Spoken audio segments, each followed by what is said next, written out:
आज की कहानी बुढ़ापा बोझ न बने। तुम मुझे रखते तो यहाँ वृद्धाश्रम होता। मैं यहाँ आया हूँ तो मेरे लिए वानप्रस्थ आश्रम है। मैं अभी बूढ़ा कहाँ हुआ हूँ। अभी मुझे शेक्सपियर पढ़ना है, प्रेमचंद और महादेवी वर्मा की कहानियों का मर्म जानना है और भी बहुत कुछ करना है जो मन में है।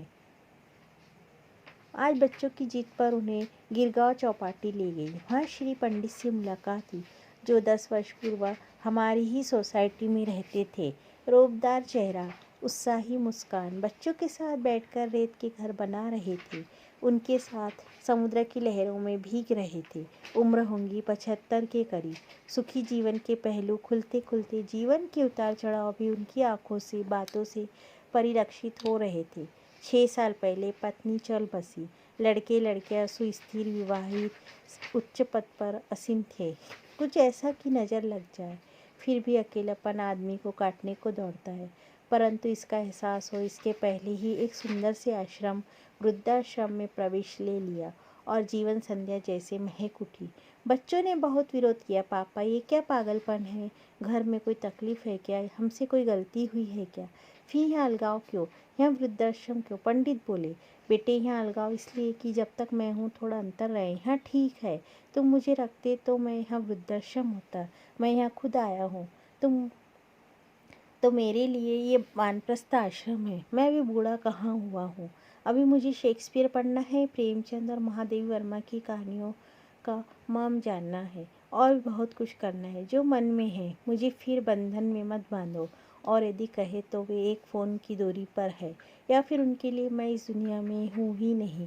यह सब बताते बताते भी हमें नारियल पानी वाले के पास ले आए। छोटे बच्चे जैसे उत्साह में बोले, भैया मलाई निकाल के देना। नवजीवन का उत्साह जैसे उनके अंग अंग में भरा था। इन किया हुआ चेक का रंगीन शर्ट, ब्राउन जीन्स की महंगी ब्रांडेड पैंट, सिर पर कैप। इस उम्र में भी वहाँ सलीका, पर इन सबसे सुंदर था उनके जीवन के प्रति उत्साह। मैं टकटकी लगाकर जैसे देखती रहेगी। यहाँ तो कहीं भी निराशा करना और बुढ़ापे का बा नहीं था तो सिर्फ ताजे फूलों जैसे खिले जीवन की ओर देखने का दृष्टिकोण।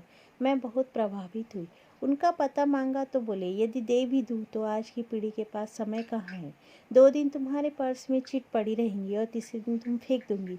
इसलिए ज़्यादा सोचो मत। यदि किस्मत में रहा तो फिर मिलेंगे, और यदि नहीं रहा तो पता देकर भी क्या उपयोग। और वहाँ आकृति दूर दूर जाकर धूसर होती चली गई। श्री पंडित से मिलने के बाद आज बार बार आंखों के आगे पांडे चाचा जी का उदास खोया खोया चेहरा नजर आ रहा था। सच, दोनों में कितना अंतर था।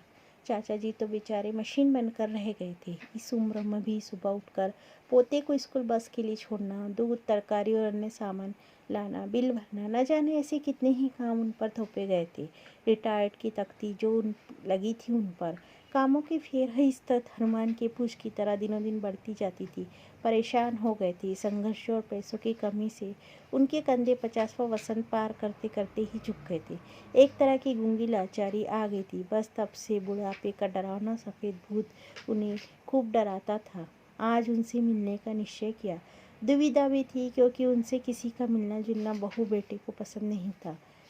उन्हें श्री पंडित के बारे में बताना था और निमंत्रण भी देना था। निमंत्रण तो बहाना था। हमारी सोसाइटी में अधिकांश बुद्ध दंपत्ति ही थे। जब से मैं ब्याह कर आई थी, उनका अकेलापन, घुटन, मजबूरी और कश्मकश देखती आ रही थी, पर कुछ सूझता नहीं था। आज श्री पंडित से मुलाकात ने जैसे मेरे बंद दिमाग के ताले ही खोल दिए थे। मेरे सास ससुर आए हुए थे। रोजना थी। उनसे मिलवाने के बहाने सारे सीनियर सिटीजन का एक छोटा सा गेट टुगेदर करने का, ताकि वो आपस में अपने अनुभव बांट सके। फिर किसी तरह कोशिश कर उन्हें नियमित अंतराल के बाद मिलवाना। महिला मंडल या किटी पार्टी की तरह उनका भी एक छोटा सा क्लब स्थापित करना। फिर दिशा उन्हें खुद ब खुद मिल ही जाएंगी। विचारों के ताने बाने बुनती मैं कब उनके घर पहुंची, पता ही नहीं चला। मुझे और मेरे हाथ में उनकी पसंद के बेसन के लड्डू देखकर उनकी आंखें भर आई। पत्नी के गुजरने के बाद उनकी पसंद नापसंद किसी के लिए कोई मायने नहीं रखती।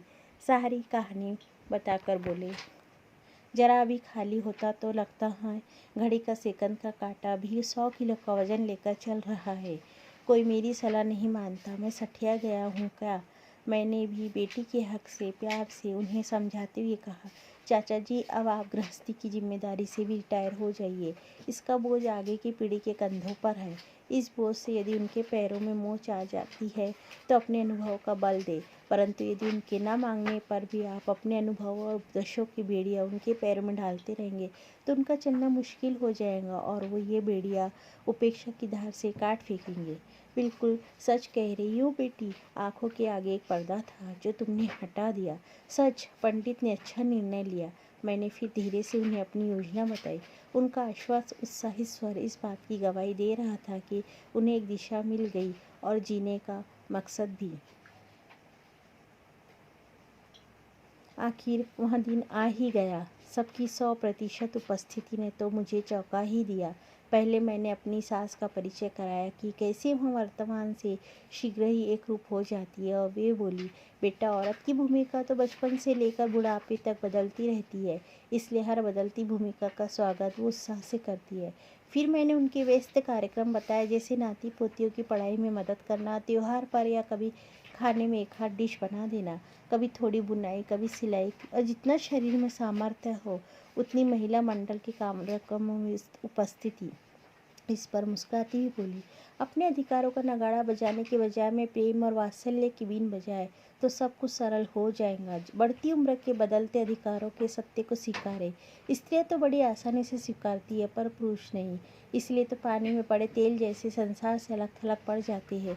सासू जी की बातें प्रभावशील थी, सभी का उत्साह काबिले तारीफ था। अनुभवों का लेन देन शुरू हो गया था। उनकी हंसी ठहाकों और कटाक्षों का मैं शांत बैठकर आनंद ले रही थी। सच, हम उन लोगों के बीच कितना रिलैक्स महसूस कर रहे थे सब। एक बात पर सभी एकमत थे कि उन्होंने सिर्फ पैसा दुगनी करने वाली योजनाओं के बारे में ही सोचा। यदि खुशियाँ दुगनी करने वाली योजनाओं की खोज में वो 25-30 साल की उम्र में कर लेते या कई शौक पाल लेते तो यूँ समय काटने को ना दौड़ता। फिर मुझे कुछ भी नहीं करना पड़ता। कड़ियाँ जुड़ती गई। अगली बार मिलने की तारीख भी तय हो गई। प्लान बनते गए और यंग सीनियर सिटीजन क्लब की स्थापना भी हो गई। नाम के अनुसार ही उनका जोश और उत्साह देखने लायक था। खुशी के मारे तो मेरे पैर जमीन पर ही नहीं पड़ रहे थे। अचानक मैं अतीत से जागी। आज इस बात को लगभग 4 वर्ष हो गए। सभी बहुत व्यस्त है। पांडे चाचा जी ने भी अपने लिए जीना सीख लिया है। अब वो सुबह की सैर और योग के पश्चात तैयार होकर निकल पड़ते हैं। किसी सामाजिक संस्था में निःशुल्क अकाउंट्स देखते हैं। शाम को अपने हमउम्र दोस्तों के साथ बैडमिंटन या टेनिस खेलते हैं या सोसाइटी के बच्चों के साथ क्रिकेट में एम्पायर का रोल अदा करते हैं। कभी उन्हें कहानियाँ सुनाते हैं, कभी खुद सुनते हैं। वो ही क्या, लगभग सभी का यही हाल है। सभी व्यस्त हैं। यदि कोई नाना जी, दादाजी या नानी जी, दादी जी अस्पताल में भर्ती हो गए तो यंग सीनियर सिटीजन क्लब के सदस्य उनकी बारी बारी से देखभाल करते हैं। इससे घर वाले भी चिंता मुक्त हो रह पाते हैं। सोसाइटी की हरियाली और स्वच्छता तो देखते ही बनती है। कई अच्छे अच्छे सामाजिक उपक्रम चलते हैं। सब एक दूसरे की मदद के लिए हमेशा तैयार रहते हैं। सब कुछ मिलजुल कर होता है। मेरे लिए होता है। उनकी आंखों में प्यार, धन्यवाद, आशीर्वाद, आदर, सब कुछ। मुझे मार्गदर्शक कहते हैं, जबकि सच तो यह है कि ये सब मुझे मेरे भविष्य के रूप वाले दिनों के मार्गदर्शक लगते हैं। अभी तो 40वां पार किया है।